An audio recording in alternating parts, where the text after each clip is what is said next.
BPSC maker के इस नए एपिसोड में आप सभी का स्वागत है। आज है 5 जून 2022 और आज के इस वीडियो में 5 जून 2022 से संबंधित बिहार करंट अफेयर्स और साथ ही राष्ट्रीय और अंतर्राष्ट्रीय घटनाओं से करंट अफेयर्स के जितने भी प्रश्न बनेंगे संबंधित सारी जानकारी विस्तार पूर्वक दिया जाएगा। एक बार पुनः बता दूं कि इस श्रृंखला के सारे वीडियो आपके लिए बहुत महत्वपूर्ण है, खासकर वैसी परीक्षाएं जो बिहार में आयोजित होने वाली है। तो बिहार की प्रतियोगी परीक्षाओं के लिए आप यहाँ पर डेली बेसिस पर तैयारी को आप बेहतर तरीके से कर सकते हैं। हम आ चुके हैं पिछले वीडियो के प्रश्न पे, जो प्रश्न हमने आपको पिछले वीडियो में पूछा था। ये प्रश्न था कि वित्तीय वर्ष 2021-22 में कौन सा देश चीन को पछाड़कर भारत का सबसे बड़ा व्यापारिक भागीदार बन गया है। बहुत महत्वपूर्ण प्रश्न था, विस्तार से जानकारी यहाँ पर हमने आपको दिया था और आपको बताया था इसका राइट आंसर होगा ऑप्शन नंबर ए, यानी कि अमेरिका चीन को पछाड़कर भारत का सबसे बड़ा व्यापारिक भागीदार बना है। और ये बातें कही गई है वित्तीय वर्ष 2021-22 की रिपोर्ट में। तो ऑप्शन नंबर ए यहाँ पर इस प्रश्न का हमारा राइट आंसर होगा। कोशिश कीजिए कि जो भी प्रश्न आप लोगों से वीडियो में पूछा जाता है उसे कमेंट बॉक्स में लिखें और विस्तार पूर्वक लिखें। एक महत्वपूर्ण जानकारी आपको दे दूं कि हमारे जितने भी स्टडी मटेरियल या फिर जितने भी हमारे नोट्स हैं या फिर इस सीरीज के तहत जो आप करंट अफेयर्स के अंतर्गत वीडियो देखते हैं, सभी का सभी नोट्स आप बीपीएससी मेकर ऐप के थ्रू प्राप्त कर सकते हैं। वहां पर डेली बेसिस पर, मंथली बेसिस और ईयरली बेसिस पर नोट्स आपको मिलेंगे, जिससे आपकी तैयारी बेहतर होगी और आप एग्जाम में बेहतर कर पाएंगे। तो अभी बीपीएससी मेकर ऐप को डाउनलोड करें और साथ ही साथ जो ऑनलाइन टेस्ट सीरीज चल रहा है 67वीं बीपीएससी एग्जाम के लिए, तो उसे भी ज्वाइन करके आप अपनी तैयारी का सही तरीके से आकलन कर सकते हैं। अब यहाँ पर हम चलेंगे आज के इस वीडियो के पहले प्रश्न पे। इस वीडियो के सभी प्रश्न अति महत्वपूर्ण है, तो पूरे वीडियो आप ध्यानपूर्वक देखिए। आज की इस वीडियो का हमारा पहला प्रश्न है कि हाल ही में बिहार के गिद्धेश्वर पर्वत पर प्राचीन शैल चित्र पाए गए हैं। गिद्धेश्वर पर्वत बिहार के किस जिले में स्थित है? इस प्रश्न का हमारा राइट आंसर होगा ये बिहार के जमुई जिले में स्थित है। बहुत महत्वपूर्ण है प्रश्न, इंपॉर्टेंट प्रश्नों की श्रेणी में आप इसे रखिएगा। इस प्रश्न के बारे में आपको विस्तृत जानकारी दे दूं कि हाल ही में गिद्धेश्वर पर्वत की चट्टानों पर प्राचीन काल के मानवों के सांस्कृतिक क्रियाकलापों के साक्ष्य मिले हैं, जो कि ये जमुई जिले में स्थित है। और यहाँ पर हमने आगे ये लिखा कि यहाँ से भारतीय पुरातत्व सर्वेक्षण के अन्वेषण में प्राग ऐतिहासिक काल तक के साक्ष्य प्राप्त हुए हैं। गिद्धेश्वर पर्वत बिहार के जमुई जिले में स्थित है। यहाँ से आपके एग्जाम में प्रश्न ये बन सकता है कि यहाँ से जो साक्ष्य मिले हैं ये किस काल के साक्ष्य हैं। तो आपको ध्यान रखना ये प्राग ऐतिहासिक काल तक के ये साक्ष्य यहाँ से प्राप्त हुए हैं। अब यहाँ पर बात आई है बिहार के जमुई जिले की। हालांकि जमुई के बारे में हमने कई जानकारी आपको पहले भी दिया है। दरअसल कुछ दिन पहले केंद्र सरकार ने इस बात की पुष्टि की थी कि भारत का 44% हिस्सा स्वर्ण यानी कि गोल्ड जमुई जिले में है। इसकी जानकारी हमने आपको विस्तार में दिया था। इसमें कहा गया था केंद्र सरकार के द्वारा कि 44% हिस्सा जो पूरे भारत में जितना भी स्वर्ण है उसमें से 44% जो हिस्सा है स्वर्ण का, ये केवल और केवल बिहार के जमुई में स्थित है। इसके अतिरिक्त एक महत्वपूर्ण पॉइंट ये भी है कि जमुई के नागिन नकटी में पहला पक्षी महोत्सव करलव मनाया गया था। बिहार में पक्षी महोत्सव करलव नाम से मनाया जाता है और इसका पहला जो संस्करण आयोजित हुआ था ये जमुई के नागिन नकटी में वर्ष 2020 में आयोजित किया गया था। ये यहाँ से आपको नोट करना है। अब बात कर रहे हैं हम लोग जमुई की, तो बिहार वाले मैप पर हम जमुई की स्थिति को देखें तो यहाँ पर आपको ये जमुई देखने को मिलेगा। एक महत्वपूर्ण प्रश्न जो इस तरह से मैप से आपके एग्जाम में बनेंगे कि जमुई जिले की सीमा कितने जिलों के साथ अपनी सीमा को साझा करता है। आपको बता दूं कि जमुई जिले की सीमा कुल मिलाकर 5 जिलों के साथ अपनी सीमा को साझा करता है। ये 5 जिले हैं बांका, मुंगेर, लखीसराय, शेखपुरा और नवादा। ये कुल मिलाकर 5 जिले जमुई के साथ अपनी सीमा को साझा करता है। एक बार पुनः बता दूं कि 65वीं बीपीएससी प्रारंभिक परीक्षा में एक प्रश्न पूछा गया था पटना जिला के बारे में, ये कितने अन्य जिलों के साथ अपनी सीमा को साझा करता है। तो पटना कुल मिलाकर 9 जिलों के साथ अपनी सीमा को साझा करता है। ये जानकारी यहाँ से आपको ध्यान रखना है। अब बात है जमुई की, तो जमुई की बात करें तो बिहार के किस प्रमंडल के अंतर्गत है? तो बिहार के 9 प्रमंडल में से एक प्रमंडल है मुंगेर और इसका हेडक्वार्टर अर्थात जो मुख्यालय ये मुंगेर है। और मुंगेर प्रमंडल के अंतर्गत कुल मिलाकर 6 जिले हैं। ये जिले हैं मुंगेर, खगड़िया, बेगूसराय, जमुई, लखीसराय और शेखपुरा। तो आपको ध्यान रखना जमुई जिला जो है ये मुंगेर प्रमंडल के अंतर्गत आता है। बिहार में अगर हम सबसे छोटे प्रमंडल की बात करें तो बिहार का सबसे छोटा प्रमंडल है भागलपुर प्रमंडल, जिसके अंतर्गत आते हैं 2 जिले, एक तो है भागलपुर, दूसरा है बांका। ये नोट कर लीजिए। अब यहाँ पे अगला है दूसरा प्रश्न। ये प्रश्न है कि बिहार में कहाँ पर एसटीएफ का ट्रेनिंग सेंटर बनकर तैयार हो गया है, जहाँ बिहार पुलिस को कमांडो ट्रेनिंग दी जाएगी। इस प्रश्न का हमारा राइट आंसर होगा बोधगया, यानी कि बिहार के गया जिले के बोधगया में ये बनकर तैयार हो गया, जहां से बिहार पुलिस के जवानों को कमांडो ट्रेनिंग दी जाएगी। एसटीएफ का अर्थ होता है स्पेशल टास्क फोर्स। इसकी कंप्लीट जानकारी आपको दे दूं कि बिहार पुलिस को अब गया जिले के बोधगया में कमांडो ट्रेनिंग दी जाएगी, क्योंकि यहाँ विशेष अभियान दल यानी कि एसटीएफ का ट्रेनिंग सेंटर बनकर तैयार हो गया। हालांकि बिहार पुलिस में एसटीएफ का जो गठन हुआ था यानी कि स्पेशल टास्क फोर्स का ये वर्ष 2000 में हुआ था। ये नोट कर लीजिए, बहुत इंपॉर्टेंट पॉइंट है। वर्ष 2000 में इसका गठन हुआ था, लेकिन अभी 2015 में, जिसकी जानकारी हमने यहाँ पर आगे लिखा कि बोधगया में एसटीएफ यानी कि special task force training centre का निर्माण वर्ष 2015 में शुरू हुआ था। हालांकि ये पहले बनकर तैयार हो जाना चाहिए था, लेकिन कोरोना संक्रमण की वजह से इसमें देरी हुई, जो अब हाल ही में बनकर पूरी तरह से तैयार हो गया है। अब यहाँ पर बिहार पुलिस के जवानों को ट्रेनिंग दी जाएगी और यहाँ पर एक साथ 200 जवानों को एक सेशन में प्रशिक्षण दिया जाएगा और साथ ही यहाँ पर तमाम अत्याधुनिक सुविधाएं भी दी जाएगी। तो ये सारी बातें यहाँ से आपको ध्यान रखना है। अब बिहार की बात है तो बिहार से रिलेटेड कुछ महत्वपूर्ण बेसिक से फैक्ट है जो कि एग्जाम में अक्सर बनते हैं। आपको बता दूं कि भारत वाले मैप पर आप यहाँ पर बिहार की स्थिति को देख सकते हैं। बिहार के राजधानी आप सभी जानते हैं पटना है। राज्यपाल वर्तमान में है फागू चौहान, मुख्यमंत्री नीतीश कुमार। बिहार का राजकीय पक्षी है गौरैया। अभी हाल ही में 20 मार्च को विश्व गौरैया दिवस मनाया गया, जिसका थीम था आई लव स्पैरो। बिहार का राजकीय पशु है बैल, राजकीय वृक्ष है पीपल, राजकीय फूल है गेंदा। बहुत सारे लोग गेंदा को लेकर कंफ्यूज करते हैं, आपको ध्यान रखना राजकीय फूल जो बिहार का ये गेंदा ही है। जनसंख्या घनत्व की बात करें तो बिहार का जनसंख्या घनत्व 1106 व्यक्ति प्रति वर्ग किलोमीटर है और ये 2011 की जनगणना के आधार पर ये आंकड़े यहाँ पर ऐड किया गया है। क्षेत्रफल की बात करें तो बिहार का क्षेत्रफल 94,163 वर्ग किलोमीटर है। 15 नवंबर 2000 ईस्वी को जब झारखंड का बंटवारा हुआ था, यानी कि बिहार जब झारखंड अलग हुआ था दोनों, तो उस समय झारखंड राज्य का जो गठन हुआ था ये संपूर्ण भूभाग का 46% भूभाग के साथ झारखंड राज्य गठित हुआ था। और वहीं पर हम बात करें बिहार के क्षेत्र में कितनी भूमि रही थी, तो कुल मिलाकर 54% जो हिस्सा था ये बिहार के क्षेत्र में रहा था। वहीं पे अगर हम बात करें 40% झारखंड के क्षेत्र में था। और बंटवारे से बिहार को बहुत हानि हुआ था, सारा खनिज संपदा झारखंड के हिस्से में चले गया। लेकिन हाल ही के दिनों में बहुत सारी जगहों पर, जैसे कि रोहतास हो गया, कैमूर हो गया, इन सारे जगहों पर, या फिर कह सकते हैं जमुई, इन सारी जगहों पर बहुत सारे कह सकते हैं खनिज संपदा, स्वर्ण खदान, ये सारी चीजों की पुष्टि की गई है। तो आने वाले समय में ऐसी कह सकते हैं एक अवधारणा बनी है कि आने वाले समय में बिहार भी खनिज संपदा के मामले में कह सकते हैं पहले की तरह पूर्ण होने की संभावना है, परिपूर्ण हो जाएगी, ऐसी बातें निकलकर सामने आई। हालांकि बात की बात है ये सब।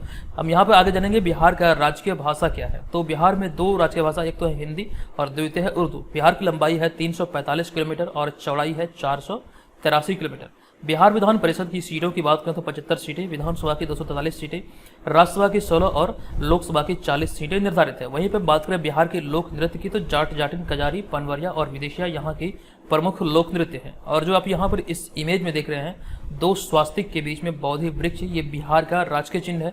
ये थोड़ा सा यूनिक प्रश्न है, हो सकता है आपके एग्जाम में पूछा जाए। 2 स्वास्तिक के बीच में बौद्धि वृक्ष, ये बिहार का राजकीय चिन्ह है। अगला प्रश्न है कि हाल ही में बिहार के कितने क्रिकेटरों का चयन under 19 NCA inter school tournament के लिए अलग अलग टीमों में हुआ है? कितने क्रिकेट खिलाड़ियों का? इस प्रश्न का हमारा राइट आंसर होगा ऑप्शन नंबर सी, यानी कि कुल मिलाकर 5 खिलाड़ियों का चयन हुआ है। अब ये 5 खिलाड़ी कौन कौन सा, ये टूर्नामेंट कहाँ आयोजित होगा, कंप्लीट जानकारी आप यहाँ पर देखने वाले हैं। आपको बता दूं कि हाल ही में बिहार के 5 क्रिकेटरों का चयन under 19 NCA inter school tournament के लिए अलग अलग टीमों में किया गया है और यह टूर्नामेंट 3 जून 2022 से 1 जुलाई 2022 तक पुडुचेरी में खेला जाएगा। जिन खिलाड़ियों का इसमें चयन हुआ है उसकी सूची को आप यहाँ पर नीचे देख सकते हैं कि उसमें वैशाली के आदित्य आनंद, जहानाबाद के कुमार श्रेय, नवादा के दीपक कुमार, गोपालगंज के साकिब हुसैन और पूर्णिया के सरमन निग्रोध का नाम शामिल है। तो कुल मिलाकर 5 जिलों से 5 खिलाड़ियों का चयन किया गया है under 19 NCA inter school tournament के लिए, जो कि पुडुचेरी में आयोजित होगा 3 जून से लेकर के 1 जुलाई 2022 तक। अगला होगा यहाँ पर हमारा चौथा प्रश्न, लेकिन उससे पहले बात आई है आईसीसी की, यानी कि इंटरनेशनल क्रिकेट काउंसिल की। इसका जो पूरा नाम होता है ये होता है इंटरनेशनल क्रिकेट काउंसिल। ये ध्यान रखिए। आईसीसी के सिद्धांत की बात करें तो अच्छाई के लिए क्रिकेट आईसीसी का सिद्धांत यानी कि मोटो है। आईसीसी की स्थापना हुई थी 15 जून 1909 को। आईसीसी का मुख्यालय दुबई, संयुक्त अरब अमीरात में है। और आईसीसी के वर्तमान सदस्य देशों की बात करें तो 106 देश वर्तमान में आईसीसी के सदस्य हैं। आईसीसी की आधिकारिक भाषा यानी कि ऑफिशियल लैंग्वेज की बात करें तो अंग्रेजी आधिकारिक भाषा है। आईसीसी के वर्तमान चेयरमैन है इमरान ख्वाजा, जो कि भी हाल ही में बने हैं और ये पाकिस्तान के हैं, ये ध्यान रखें। वहीं पे अगर हम बात करें आईसीसी के सीईओ की तो ये जॉफ एर्लाडिस हैं वर्तमान में और ये ऑस्ट्रेलिया के हैं। हालांकि इससे पहले आईसीसी के सीईओ थे मनोज शाहनी, जो कि भारत के थे। इन्होंने अपने पद से इस्तीफा दिया था, जिसके बाद अभी हाल ही में जॉफ एर्लाडिस जो कि ऑस्ट्रेलिया के हैं, ये आईसीसी के सीईओ बने हैं। अगला होगा हमारा चौथा प्रश्न। ये प्रश्न है कि हाल ही में किस राज्य या फिर केंद्र शासित प्रदेश की सरकार ने हरिजन शब्द की जगह डॉक्टर अंबेडकर शब्द के इस्तेमाल किए जाने की घोषणा की है? जिन भी संस्थान या फिर जिन भी रोड, सड़क का नाम में हरिजन शब्द का प्रयोग किया गया है, ऐसे जगहों से हरिजन शब्द को हटाकर डॉक्टर अंबेडकर शब्द का इस्तेमाल किए जाने की घोषणा भी हाल ही में की है। ये घोषणा भी हाल ही में दिल्ली सरकार के द्वारा किया गया। सही उत्तर होगा ऑप्शन नंबर सी। बहुत महत्वपूर्ण प्रश्न है, इसे आप इंपॉर्टेंट प्रश्नों की श्रेणी में रखेंगे। अब यहाँ पर आपको इस बारे में कंप्लीट जानकारी दे दूं कि दिल्ली के मुख्यमंत्री अरविंद केजरीवाल ने राज्य में हरिजन शब्द की जगह अब डॉक्टर अंबेडकर शब्द के इस्तेमाल किए जाने का निर्णय लिया है और इसके तहत हरिजन बस्ती और मोहल्ले अब डॉक्टर अंबेडकर के नाम से जाने जाएंगे। हालांकि इसमें बहुत सारी चीजें और भी शामिल होगी, सड़कें होंगे, चौराहे होंगे, जहां जहां भी हरिजन शब्द का प्रयोग किया गया सभी को हटाकर ये डॉक्टर अंबेडकर के नाम पर रखा जाने का बात कहा गया है दिल्ली के मुख्यमंत्री अरविंद केजरीवाल के द्वारा। हालांकि इससे पहले भी दिल्ली सरकार ने ऐसी घोषणा एक और की थी कि इससे पहले सभी दफ्तरों में डॉक्टर अंबेडकर और भगत सिंह की तस्वीरें लगाने का निर्देश दिया था। कुछ दिन पहले की बात है, ये भी ध्यान रखिए। डॉक्टर भीमराव अंबेडकर की बात करें तो डॉक्टर भीमराव अंबेडकर को भारतीय संविधान निर्माता के जनक के रूप में जाना जाता है और उनका जन्म 14 अप्रैल 1851 को मध्य प्रदेश में हुआ था तथा उनकी मृत्यु 6 दिसंबर 1956 को हुआ था। और उनका जो समाधि स्थल है, कई बार एग्जाम में प्रश्न बनते हैं समाधि स्थल से भी, तो समाधि स्थल का नाम है चैत्यभूमि, जो कि मुंबई महाराष्ट्र में है। बहुत इंपॉर्टेंट है ये वाला पॉइंट, नोट कर लीजिएगा। अब यहाँ पे हमारा अगला है 5वां प्रश्न। ये प्रश्न है कि हाल ही में 11वीं भारत इटली सैन्य सहयोग समूह की बैठक का आयोजन कहाँ किया गया। इंपॉर्टेंट प्रश्न है और इसका राइट आंसर होगा अभी हाल ही में इसका आयोजन किया गया है रोम में। आपको इसकी कंप्लीट जानकारी दे दूं कि 11वीं भारत इटली सैन्य सहयोग समूह यानी कि एमसीजी की बैठक का आयोजन जो हुआ है ये 31 मई से लेकर 1 जून 2022 तक रोम इटली में आयोजित की गई। दरअसल यहाँ पर आपको ये ध्यान रखना ये बैठक क्यों आयोजित होता है, ये किस विषय पर कार्य करता है, तो इसकी जानकारी आपको दे दूं कि भारत इटली सैन्य सहयोग समूह दोनों देशों यानी कि भारत और इटली के मध्य या फिर इसके बीच रक्षा सहयोग को बढ़ावा देने के लिए एक स्थापित मंच है, यानी कि रक्षा सहयोग की दिशा में यह केंद्रित है, जिसको लेकर अभी हाल ही में रोम में ये 11वीं भारत इटली सैन्य समूह सहयोग का बैठक आयोजित हुआ था। तो आपको ध्यान में ये इसका 11वां संस्करण था। अगले प्रश्न पे जाने से पहले आपको जानकारी दे दूं कि जो लोग घर बैठे 67वें बीपीएससी एग्जाम की तैयारी में लगे हैं और टेस्ट सीरीज ज्वाइन करना चाह रहे हैं तो हमारे बीपीएससी मेकर ऐप के थ्रू ऑनलाइन टेस्ट सीरीज में पार्टिसिपेट कर सकते हैं, जहां पर आप 50 फुल लेंथ प्रैक्टिस पेपर में शामिल होंगे और अपनी तैयारी का सही तरीके से आकलन कर पाएंगे। इसका जो फी निर्धारित है ये केवल 99 रुपये में आपके लिए उपलब्ध है। ये ऑनलाइन मोड में होगा, साथ ही साथ आपको इसका पीडीएफ फाइल भी मिलेगा। इसकी भाषा जो होगी ये हिंदी होगी और भी तमाम चीज़ें यहाँ पर एप्लीकेशन पर विजिट करके आप प्राप्त कर सकते हैं। तो जो लोग इच्छुक हैं इसे जरूर ज्वाइन कीजिए, इससे आपको बहुत फायदा होने वाला है। अगला होगा हमारा यहाँ पर 6ठा प्रश्न। ये प्रश्न है कि हाल ही में किस देश में भारतीय सेना के वयोवृद्ध सैनिक अंजलाई पोन्नुसामी का निधन हुआ है। इस प्रश्न का हमारा राइट आंसर होगा अभी हाल ही में मलेशिया में इनका निधन हुआ है। आपको इस बारे में कंप्लीट जानकारी देने वाला हूं यहाँ पर, क्योंकि यहाँ से आपके प्रश्न एग्जाम में बनेंगे। सबसे पहले इनका नाम यहाँ पर ध्यान रखें, इनका नाम था अंजलाई पोन्नुसामी। आपको बता दूं कि हाल ही में भारतीय सेना के वयोवृद्ध सैनिक अंजलाई पोन्नुसामी का मलेशिया में 102 वर्ष की आयु में निधन हो गया। वे 1943 में INA अर्थात इंडियन नेशनल आर्मी की महिला रेजिमेंट झांसी की रानी में शामिल हुई थी और जिसका उद्देश्य औपनिवेशिक भारत में ब्रिटिश राज्य को उखाड़ फेंकना था। इसी उद्देश्य को लेकर के इसकी स्थापना हुई थी, ये कह सकते हैं झांसी की रानी रेजिमेंट की इंडियन नेशनल आर्मी के तहत। और इस रेजिमेंट का जो गठन किया गया था नेताजी सुभाष चंद्र बोस ने 12 जुलाई 1943 को किया था और इस रेजिमेंट में ये सैनिक थी जिनका नाम था अंजलाई पोन्नुसामी। अभी हाल ही में मलेशिया में 102 वर्ष की आयु में इनका निधन हुआ है। हालांकि हमने बहुत प्रयास किया कोई इमेज यहाँ पर डालने का, कोई इमेज में हमें नहीं मिला, तो इसी वजह से यहाँ पर हमने सुभाष चंद्र बोस की इस मतलब कर सकते हैं फोटो को यहाँ पर लगाया है। सुभाष चंद्र बोस के द्वारा ही इंडियन नेशनल आर्मी का गठन किया गया था 12 जुलाई 1943 को। ये जानकारी यहाँ से ध्यान रखिएगा। अगला होगा हमारा 7वां प्रश्न। ये प्रश्न के हाल ही में SBI ने यानी कि भारतीय स्टेट बैंक ने वित्त वर्ष 2022-23 में, यहाँ पे 2022-23 की बात कहा जा रहा है, तो 2022-23 में भारतीय अर्थव्यवस्था की विकास दर या फिर वृद्धि दर कितने प्रतिशत रहने का अनुमान लगाया गया है। इस प्रश्न का हमारा राइट आंसर होगा ऑप्शन नंबर बी, यानी कि ये 7.5% रहने का अनुमान अभी हाल ही में लगाया गया है। आपको जानकर दे दूं कि SBI रिसर्च रिपोर्ट जो कि जून 2022 में भी हाल ही में प्रकाशित हुई है, इसमें यह अनुमान लगाया गया है कि 2022-23 में भारतीय अर्थव्यवस्था 7.5% की दर से बढ़ेगी। हालांकि कुछ जानकारी हमने आपको कुछ दिन पहले दिया था, आई थिंक 4 से 5 दिन पहले दिया था, और इसके तहत हमने बताया था कि मई 2022 में एक रिपोर्ट आई थी कि भारतीय स्टेट बैंक के शोध पत्र इको रैप के अनुसार वित्त वर्ष 2022-23 में भारत के सकल घरेलू उत्पाद की वृद्धि दर जो रहेगी ये 8.2% से 8.5% के बीच रहने का अनुमान लगाया गया है। ये जानकारी यहाँ से ध्यान रखिए। SBI के तहत इको रेप जो मतलब कर सकते हैं एक शोध पत्र है, इसके तहत ये सारी बातें इसमें कही गई थी। डिटेल में हमने आपको इसकी जानकारी दिया था।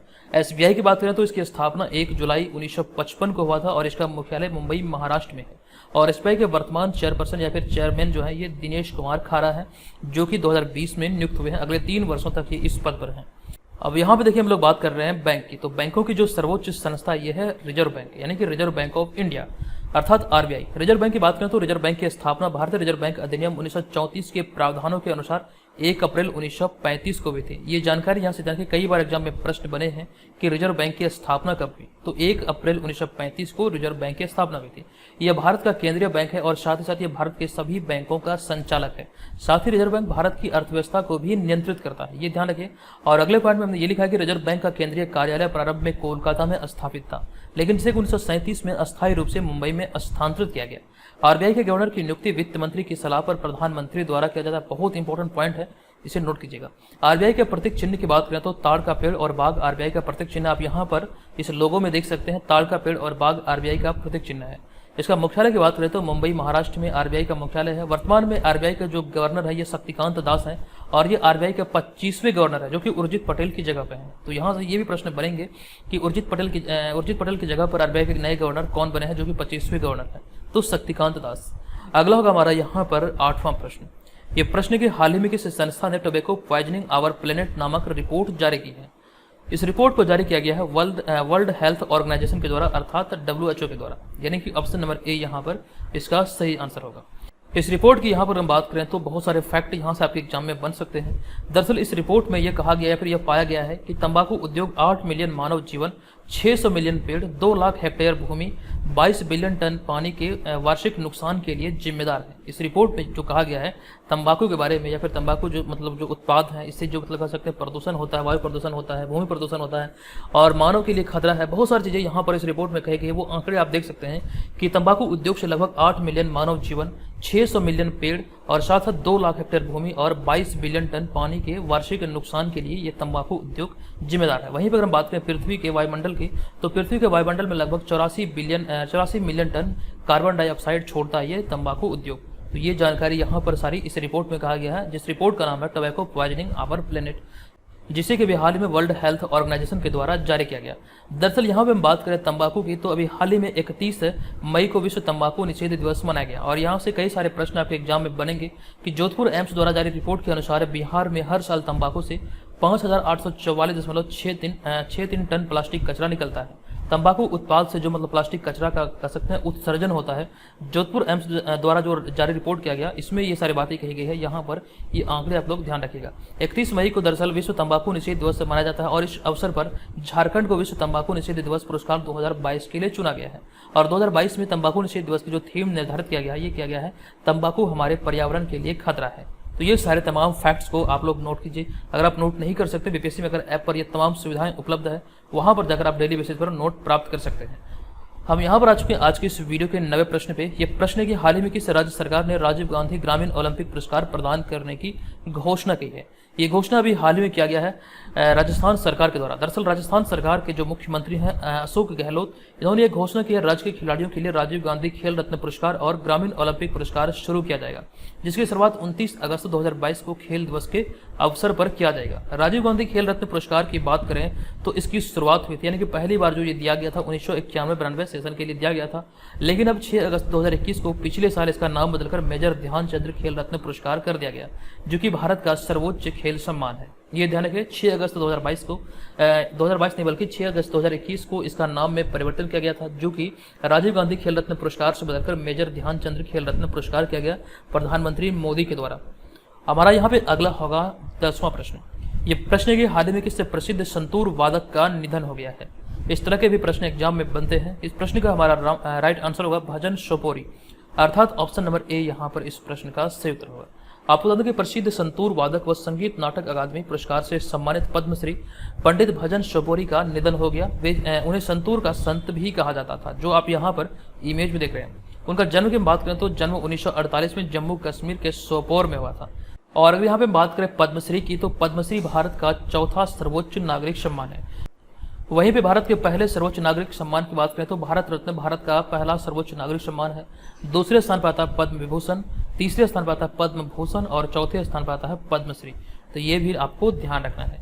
11वां प्रश्न है कि हाल ही में कौन से भारतीय शेफ गजट रिव्यू के ग्लोबल टॉप 10 में जगह बनाने वाले पहले भारतीय शेफ बन गए हैं। इस प्रश्न का हमारा राइट आंसर होगा ऑप्शन नंबर सी, यानी कि विकास खन्ना। आप बता दो कि हाल ही में भारतीय शेफ विकास खन्ना को गजट रिव्यू द्वारा दुनिया के शीर्ष 10 वैश्विक शेफ में स्थान दिया गया है, जो कि इस सूची में 6ठे स्थान पर है। जो इस प्रतिष्ठित सूची में जगह बनाने वाले एकमात्र भारतीय शेफ बन गए हैं। इससे पहले ये रिकॉर्ड किन्हीं का नाम दर्ज नहीं था। ये पहली बार इसमें मतलब कह सकते हैं इस सूची में किसी भारतीय के नाम को शामिल किया गया है, जिनका नाम है विकास खन्ना। दरअसल गजट रिव्यू ने विकास खन्ना को छठा स्थान दिया है। हालांकि इसमें ब्रिटिश सेफ गार्डन रामसे सूची में शीर्ष स्थान पर है, तो ये ध्यान रखना, पहले स्थान पर है गार्डन रामसे। इसमें हमारा अगला पॉइंट है कि विकास खन्ना को दुनिया की सबसे महंगी कुक बुक बनाने के लिए जाना जाता है। अब ये कुक बुक क्या होता है, देखते हैं कितने लोगों को पता है, कमेंट कीजिएगा आप लोग, ये कुक बुक आखिर होता क्या है। अगला है 12वां प्रश्न। ये प्रश्न कि हाल ही में उत्तर भारत के पहले औद्योगिक बायोटेक पार्क का उद्घाटन किस राज्य या फिर केंद्र शासित प्रदेश में किया गया। सही उत्तर होगा हमारा ऑप्शन नंबर डी। इसका भी हाल ही में जो उद्घाटन हुआ या फिर इसकी जो शुरुआत हुई ये जम्मू कश्मीर में हुआ। दरअसल जम्मू और कश्मीर के उपराज्यपाल मनोज सिन्हा और केंद्रीय मंत्री जितेंद्र सिंह ने हाल ही में जम्मू और कश्मीर के कठुआ के पास घाटी में निर्मित उत्तर भारत के पहले औद्योगिक बायोटेक पार्क का उद्घाटन किया है। इस बायोटेक पार्क के जरिए आपको बता दूं कि नए विचारों के उद्भव के लिए केंद्र के रूप में कार्य करेगा और कृषि उद्यमियों, स्टार्टअप और प्रगतिशील किसानों का समर्थन करने के लिए एक मजबूत मंच के रूप में यह कार्य करेगा, जिसको लेकर अभी हाल ही में इसकी स्थापना हुई और हाल ही में इसका उद्घाटन भी किया गया। तो ये सारी चीजें यहाँ से जानकर जम्मू कश्मीर के उपराज्यपाल मनोज सिन्हा और केंद्रीय मंत्री जितेंद्र सिंह के द्वारा इसका भी हाल ही में उद्घाटन हुआ है। अब यहाँ पर हम चलेंगे आज के इस वीडियो के प्रश्न की ओर। आज के इस वीडियो का हमारा प्रश्न है कि हाल ही में नबीनगर थर्मल पावर प्लांट से 660 मेगावाट बिजली का उत्पादन शुरू हुआ है। बताएं कि यह प्लांट बिहार के किस जिले में स्थित है। कंप्लीट जानकारी यहां से हमने आपको दिया था। बताएं इस प्रश्न का राइट आंसर क्या होगा। और बिहार के प्रतियोगी परीक्षाओं के लिए इस वाले पीडीएफ को आप लोग जरूर डाउनलोड करिए, बहुत महत्वपूर्ण आपके लिए होगा। हालांकि ये पीडीएफ बीपीएससी मेकर ऐप पर भी उपलब्ध है, वहां से जाकर इसे प्राप्त कर सकते हैं। इस पीडीएफ की विशेषता यहाँ पर यह है कि इस पीडीएफ में 169 पेज है। सबसे पहली बात ये ध्यान रखिए, तकरीबन 150 से अधिक पेज है और यहाँ पर 1000 से अधिक प्रश्नों का संग्रह है और सभी प्रश्नों का समग्र विश्लेषण इसमें प्रस्तुत किया गया है, जो कि 2022 में जितनी भी परीक्षाएं आयोजित होगी बिहार में सभी परीक्षाओं के लिए समान रूप से ये उपयोगी होगा। बहुत इंपॉर्टेंट है, इसे आप लोग जरूर डाउनलोड कीजिए।